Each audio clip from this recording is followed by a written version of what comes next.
مدینہ منورہ کے ایک بہت بڑے محدث تھے میرے استاد، ہم لوگوں نے 2-3 سال ان سے پڑھا، شیخ حماد ابن محمد الانصاری، تقریباً 1 لاکھ حدیثوں کے سند کے ساتھ حافظ تھے، فنا فی الحدیث۔ حضرت جی رحمۃ اللہ علیہ، مولانا انعام الحسن صاحب اور سارے اکابر نظام الدین مدینے میں مقیم تھے، اور روزانہ خصوصی ملاقاتوں کے لیے کچھ نام طے ہوتے تھے۔ وہ ساری ذمہ داری میرے اوپر تھی کہ مدینے کے علماء سے ہمارے اکابر کی ملاقاتیں کرائی جائیں۔ تو ایک دن خصوصی ملاقات میں لے کر گیا حضرت مولانا عمر صاحب پالنپوری رحمۃ اللہ علیہ کو شیخ حماد کے پاس۔ شیخ حماد بہت بڑے محدث تھے، بڑے عالم تھے، مگر ہماری اس محنت کے بارے میں ان کو بہت اشکالات تھے۔ ایک تو وہی سمجھتے تھے کہ ہمارا عقیدہ ٹھیک نہیں، دوسرے یہ سمجھتے تھے کہ ہم بدعات اور شرک کے خلاف اس طرح نہیں بولتے جس طرح بولنا چاہیے، نہیں عن المنکر نہیں کرتے، صاف صاف روک ٹوک نہیں کرتے، لیکن مجھ سے ذاتی طور پر بہت زیادہ محبت کرتے تھے، بہت محبت کرتے۔ یہاں تک ایک مرتبہ انہوں نے مجھ سے کہا کہ ابن خلیل، میرا نام کیونکہ خلیل الرحمن تھا تو عرب سب مجھے خلیلی کے نام سے جانتے تھے۔ عربی کا ان کا جملہ تھا احب فیک کل شیء الا التبلیغ، تمہاری ہر چیز مجھے بہت پسند ہے سوائے تبلیغ کے، اللہ تم کو اس سے چھٹکارا دے۔ میں بھی سوچے ہوئے تھا کہ انشاءاللہ آپ کا بھی وقت لگوانا ہے۔ یہ تو چیز ہی عجیب ہے، جس کو لگ جائے وہ سب کو جلا کے چھوڑتی، عجیب چنگاری ہے یہ۔ خیر وہ وقت آیا، مولانا عمر صاحب کو لے کر ہم لوگ گئے، رات کے کھانے کی انہوں نے دعوت کی، اور انہوں نے کہا کہ میں چونکہ شیخ عمر صاحب سے بولنا چاہتا ہوں، ان سے کہہ دینا وقت لے کر آئیں اور کھانا ہمارے ساتھ کھائیں۔ اور مدینے کے علماء کو، عدالت کے قاضیوں ججوں کو انہوں نے مدعو کر لیا، اور وہاں کھانے وانے سے فارغ ہونے کے بعد مجلس جمی، قہوہ اور کھجور کا دور چلا، اور اس کے بیچ میں انہوں نے کہا کہ شیخ عمر ایک بات آج مجھے آپ سے کہنی ہے۔ اور انہوں نے پھر یہ کہا بڑے احترام کے ساتھ، بڑی محبت کے ساتھ کہ آپ بڑی اچھی محنت کر رہے ہیں، یہ ہو رہا ہے، مگر آپ نہیں عن المنکر نہیں کرتے، آپ برائیوں سے صاف صاف روکتے نہیں، یہاں تک کہ شرک و بدعت بھی آپ دیکھتے ہیں تو آپ اس پر بھی نہیں ٹوکتے۔ اب مولانا عمر صاحب کو اور کیا چاہیے تھا، بہترین موقع ملا کہ سارے علماء کے سامنے دعوت کی حکمت کو کھولے۔ اب مولانا نے کیا درد مندانہ گفتگو کی، بڑی عاجزی اور تواضع کے ساتھ، بڑے انکسار کے ساتھ یہ کہتے ہوئے کہ آج مدینے کے علماء جمع ہیں، اور مدینے کے علماء جس بات پر فتویٰ دے دیتے تھے، امام مالک رحمۃ اللہ علیہ ساری دنیا کے علماء کی طرف اس کے بعد دیکھتے بھی نہیں تھے۔ امام مالک کی پوری فقہ تو دراصل قائم ہے فقہائے مدینہ پر، اور آج فقہائے مدینہ جمع ہیں۔ یہ ہندوستان کا عجمی طالب علم حاضر ہے، یہ اپنا سبق سناتا ہے، اس کے بعد آپ جو فرما دیں گے میں وعدہ کرتا ہوں کہ پھر میں وہی کروں گا جو آپ فرمائیں۔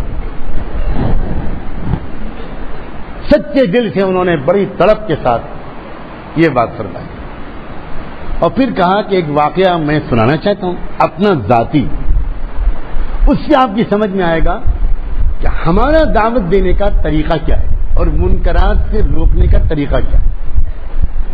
ہم یہ نہیں کہتے کہ یہی ایک طریقہ ہے، لیکن ہمارا طریقہ کیا ہے اس کی وضاحت کرنا چاہتا ہوں۔ تو وہ شیخ حماد بولے حدث ولا حرج، یعنی اطمینان سے گفتگو کی گئی، جتنی تفصیلی گفتگو کر سکیں کریں، ہم سب ہمت انگوش ہیں۔ پھر مولانا نے اپنا ایک واقعہ سنایا کہ ایک بار حضرت جی رحمۃ اللہ علیہ مولانا یوسف صاحب نے اچانک مجھے بلایا، کہا مولی عمر اجمیر میں عرس چل رہا ہے تو ایک جماعت لے کر ذرا وہاں چلے جاؤ۔ تو مولانا عمر صاحب نے اس وقت کہا کہ میں تو سوچنے لگا کہ ابھی کچھ دنوں سے میں دعا مانگنے لگا ہوں اللہ اپنے راستے کی موت نصیب پر، لگتا ہے قبول ہو گئی۔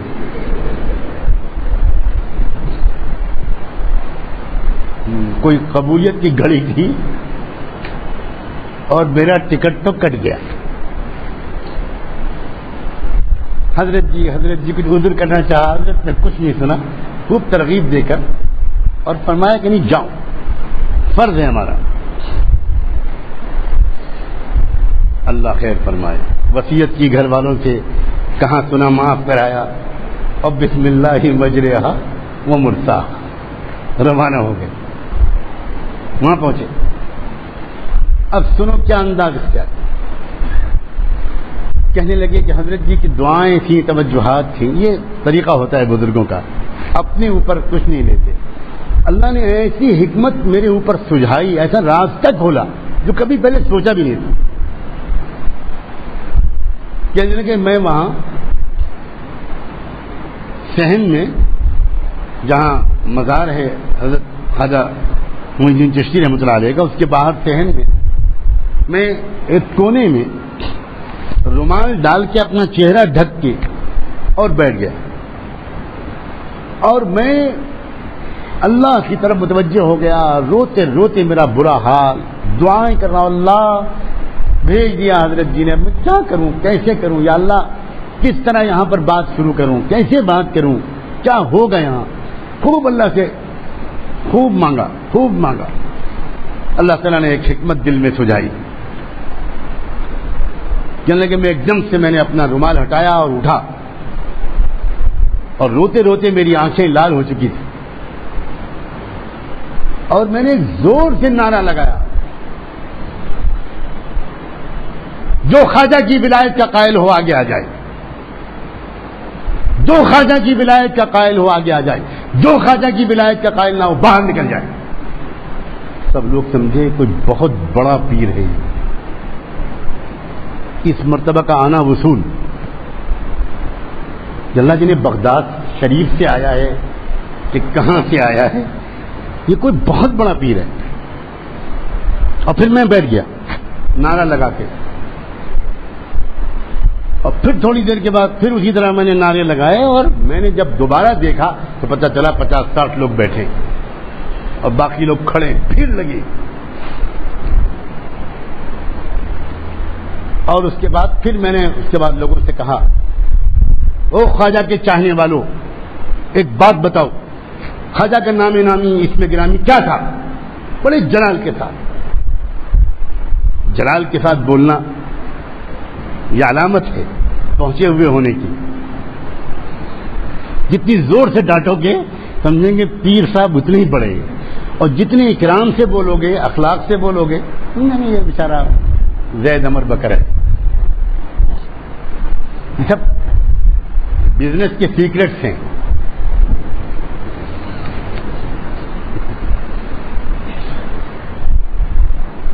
خوب ڈانٹ کے کہا، جو خواجہ کی ولایت کے قائل نہ ہو مردود نکل جائے گا۔ اور لوگوں کا پکا عقیدہ ہو گیا کہ یہ ہے کوئی آج ملا ہے، 7 سال سے آ رہے ہیں، آج ملا ہے۔ سب رونے لگے، ان کو عجیب حال ہو گیا۔ نام بتاؤ خواجہ، کسی کو نہیں معلوم، زیادہ سے زیادہ غریب نواز، تو یہ نام تو نہیں تھا۔ نام کیا ہے؟ تم کو بھی نہیں معلوم، تم کو بھی نہیں معلوم، لا حول ولا قوت الا باللہ، تم کیسے خواجہ کے چاہنے والے ہو؟ سب گھبرا گئے کہ دیکھ بھی بیکار، کھچڑا بھی گیا، اور اتنی دفعہ آئے پیسہ خرچ ہوا وہ بھی گیا، نام ہی نہیں معلوم، کیونکہ نام وام تو کوئی بتاتے نہیں۔ کس شہر میں پیدا ہوئے تھے خواجہ صاحب؟ نام نہیں معلوم، تو یہ کیا معلوم ہوگا؟ اچھا کس ملک میں پیدا ہوئے تھے؟ یہ بھی نہیں معلوم۔ یہاں کیوں آئے تھے؟ یہ بھی نہیں معلوم۔ اب کہنے میں نے بس کس کے ڈانٹا، بغیر تو شرم نہیں آتی، کیا قبول کریں گے خواجہ تمہاری زیارت؟ کچھ خبر نہیں ہے تم کو۔ سب گھبرا گئے۔ اس کے بعد میں نے کہا جو خواجہ کو جاننا چاہے، جو خواجہ سے اپنے لو لگانا چاہے، محبت کرنا چاہے، خواجہ کے سکھائے ہوئے راستے پر چلنا چاہے، ہمارے ساتھ رہو کچھ دن، ہم بتائیں گے خواجہ کون تھے. سمجھ گئے؟ ہو گئی تشکیل. نہ نام تبلیغ کا آیا، نہ دعوت کا آیا، نہ تے نہ دال، نہ گشت کی گاف، کچھ نہیں. اب تیار ہوں گا، ہاں ہم بھی چلیں گے، ہم بھی چلیں گے، ہم بھی رہیں گے، بتائیے صاحب. اور ایک 8 10 15 آدمی تیار ہو. تو انہوں نے کہا بھائی یہاں تو ہے بہت بھیڑ، ہر وقت آ رہے ہیں، سکون سے بات ہی نہیں کر پائیں گے، اب کوئی اور مسجد بتاؤ چلیں وہاں. ان کا ہم لے چلتے ہیں، آپ چلیے وہاں. اب تھوڑی دور پر ایک مسجد تھی، وہاں پہنچ گئی جماعت. کسی کو پتہ نہیں کہ یہ تبلیغی جماعت والے سب باہر تھے. اب وہاں ہم نے نہ فضائل کی کتاب کھولی، نہ گشت کا گاف بولا. یہ علماء سے سنا رہے کارگزاری مناورتا. ہم نے وہاں پر خواجہ کی تاریخ اور سوانح سنانی شروع کی، بیان کرنا شروع کیا. معین الدین نام تھا، سجستان کے رہنے والے تھے، افغانستان کے علاقے کے تھے. ان کے والد کا یہ نام تھا، ان کے دادا کا یہ نام تھا، ان کے شیخ کا استاد کا یہ نام تھا، ان کے شیخ کا یہ نام تھا. ان کو اس طرح حکم دیا گیا کہ سرزمین ہندوستان میں جا کر توحید پھیلاؤ، اللہ کے بندوں کو دعوت دو کلمے کی. وہ اس حکم پر آئے اور پھر یہ قربانیاں دیں، پھر یہ قربانیاں دیں. پھر پرتھوی راج چوہان، اس نے اس طرح ستانے کی کوشش کی، اس طرح توہین کی، اس طرح کیا. پورا واقعہ ان کی جو صحیح تاریخ تھی وہ سنائی، اور سناتے رہے اور کہنے لگے میں نے کئی دن تک تو پہلا نمبر ہی بیان کیا. سمجھ گئے ہوں گے آپ کہ خواجہ نے یہ سکھایا، لا الہ الا اللہ سکھایا، اس ملک میں کلمہ انہوں نے پھیلایا، محمد الرسول اللہ انہوں نے سکھایا. یہ خواجہ کے ذریعے سے اس ملک کے اندر یہ کلمہ آیا.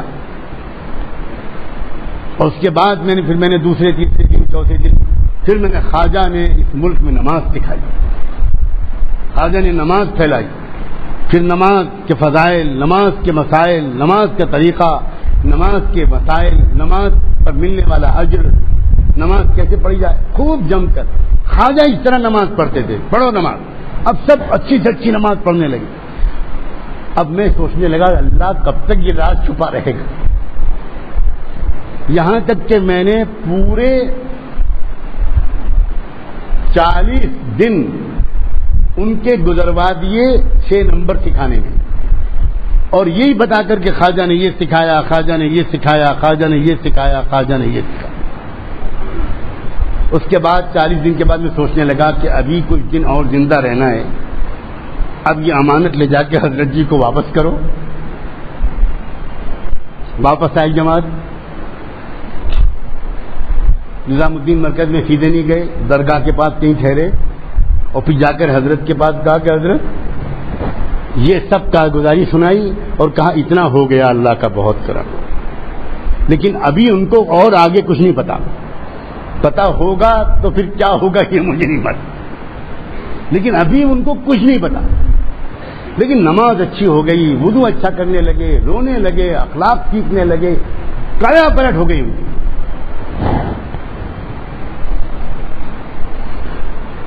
فرمایا لاؤ فجر کی نماز یہاں پڑھواؤ اور میرے بیان میں سامنے بٹھواؤ، اور اللہ کی طرف متوجہ ہو کر دعا مانگو. مولانا عمر صاحب نے کہا کہ اب کیا کریں، حضرت جی کا حکم تھا. لائے، بٹھایا اور ان سے کہا کہ دیکھو کوئی بات سمجھ میں نہ آئے تو بولنا مت بیچ میں، بعد میں ہم تم نپٹیں گے نا، ہم لوگ سب خواجہ کے ہیں. ہاں مولوی جی بالکل ٹھیک. اور اس کے بعد 40 دن گزارنے کے بعد 2-3 دن وہاں رہے اور بہت اچھا وقت گزارا. اس کے بعد حضرت جی نے کہا اب اس جماعت کو لے کر دیوبند جاؤ. مولانا عمر صاحب نے کہا حضرت کیا بہت جلدی بھیجنے کا ارادہ ہے، کچھ مجھ سے غلطی ہو رہی. حضرت ابھی کچھ دن اور. فرمایا نہیں ابھی بہت دن رہو گے، جاؤ. خود مولانا عمر صاحب نے کارگزاری سنائی، اچھی کارگزاری، اور کہا کہ ہم ان کو دیوبند لے گئے اور دیوبند میں جا کر ہم نے ان سے کہا کہ دیکھو سب سے پہلے ایک کام کرتے ہیں، یہ جو بڑے بڑے درجے ہیں درسگاہیں جہاں یہ سب کتابیں پڑھاتے ہیں، اس لیے کہ جب انہوں نے دیوبند کا نام سنا تو بھڑک گئے، پھر دیوبند جائیں گے وہابیوں کے وہابڑوں کے وہاں جائیں گے ہم؟ تو انہوں نے کہا اچھا کیوں نہ، وہ رسول کے گستاخ، نبیوں اور ولیوں کو نہ ماننے والے۔ تو مولانا عمر صاحب کی بات آج تک مجھے یاد ہے کہ میں نے ان سے کہا کہ صدیق اکبر کی زبان سے جملہ نکلا تھا اَيُنْقَصُ الدِّينُ وَأَنَا حَيٌّ، کیا دین میں کمی کی جائے اور میں زندہ رہوں؟ لوگوں، اللہ کے رسول نبیوں اور ولیوں کی شان میں گستاخی کرنے والے دنیا میں زندہ رہیں، دنیا میں گستاخیاں کرتے رہے، ہم لوگ زندہ رہیں، چلو یا ہم زندہ رہیں گے یا وہ زندہ رہیں۔ آپ بڑے ہاں یہ ٹھیک، لاٹھیاں لی، وہ بڑی بڑی لاٹھیاں لے کر دیوبند گئے، اور وہاں انہوں نے کہا کہ ہر درجے میں چلنا ہے اور چپکے سے چلنا ہے، پیچھے بیٹھ کے سبق سننا ہے، اور اگر کوئی گستاخی کا کلمہ زبان سے نکلے تم مت بولنا، میں کام تمام کر دوں گا۔ ہاں مولوی جی ڈرنا مت، نبی کے ناموس سے قربان۔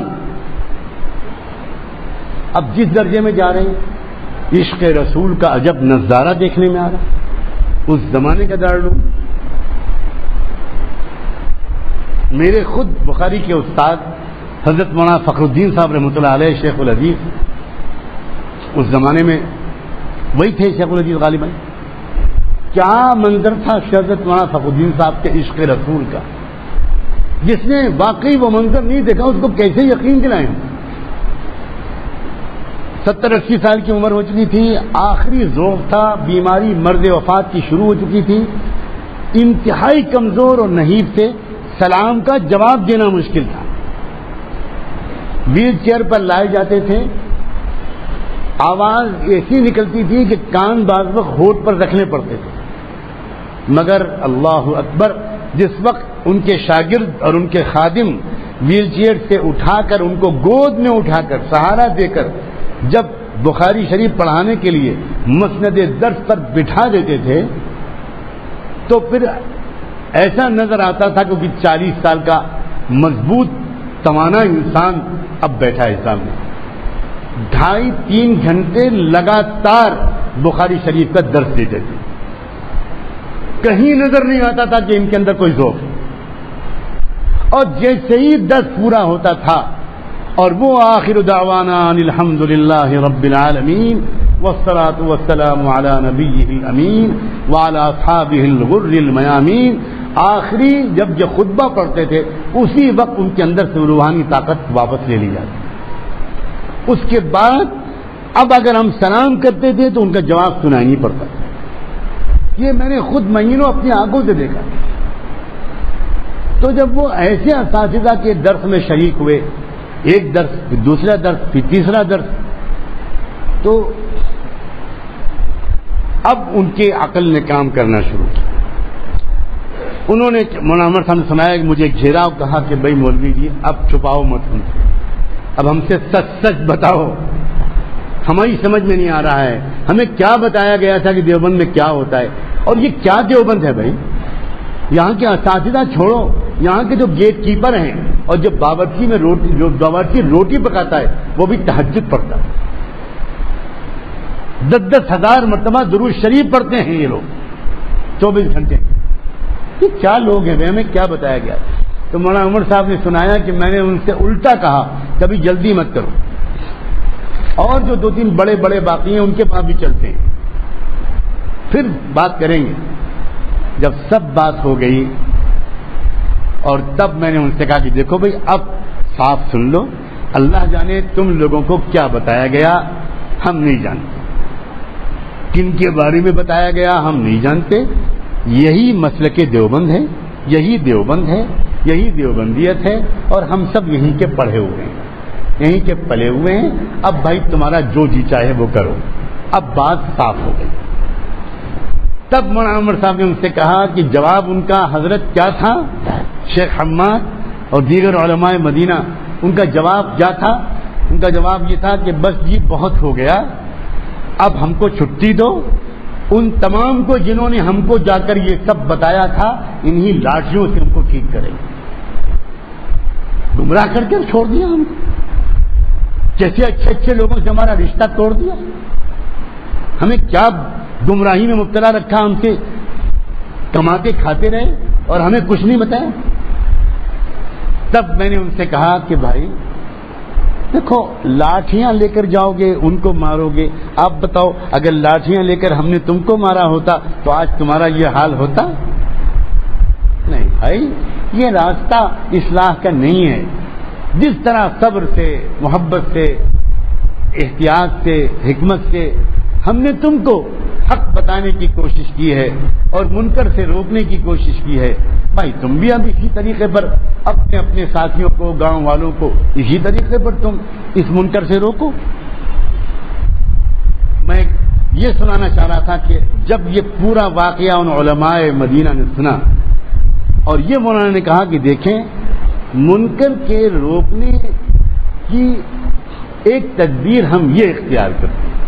آپ حضرات بڑے لوگ ہیں، آپ کا فتویٰ، آپ کا سکہ پورے عالم میں چلتا ہے. آپ اپنے طریقے پر منکرات سے امت کو روکیں. آپ ہرگز ہمارے طریقے کی نقل نہ کریں، لیکن ہمارا طریقہ یہ ہے، اب آپ بتا دیں کہ یہ جائز نہ ہو تو ہم چھوڑ دیں. اللہ اکبر. اور اب علماء کتنے مخلص ہوتے ہیں. شیخ حماد زار و قطار رونے لگے، زار و قطار رونے لگے، کہنے لگے آج حق واضح ہو گیا. اور خلیل اگلی بار جب جماعت طلبہ کی نکلے تو 3 دن کے لیے تو میں نہیں نکل پاؤں گا، 24 گھنٹے کے لیے مجھے لے کر جانا، میں خود نکلوں گا.